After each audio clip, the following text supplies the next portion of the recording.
In this week's parasha, it speaks about all different karbanos.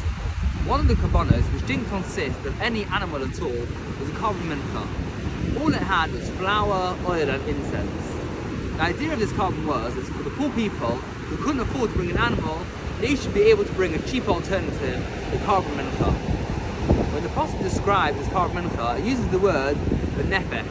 And the question is, why only by this carbon does the Prophet choose to use the words nefesh? Let's answer this. Well, the Gemara Menachos tells us, a person who brings a carbon mincha, it is as if the person has sacrificed himself.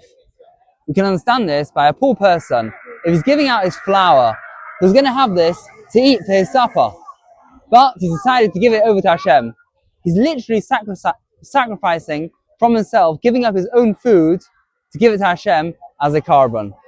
With this, I think we can understand why by this carbon, the carbon mincha, it says nefesh, because the person is literally giving up his nefesh. He's literally sacrificing his soul, and that's why the Apostle only by his carbon uses the term nefesh. I think the message we can take out from this is that sometimes it's about the quality, not the quantity. It's not about the big, exciting carbonos.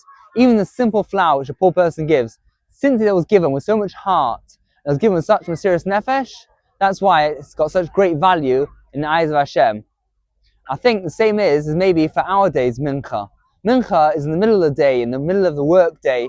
It's difficult, and it's not the easiest time to daven. But even though it's a short tefillah, I'm sure it means a lot to Hashem. And this is a general message that sometimes it's not about how big, but it's about the quality and the heart which goes into that mitzvah. You should all have an amazing Shabbos.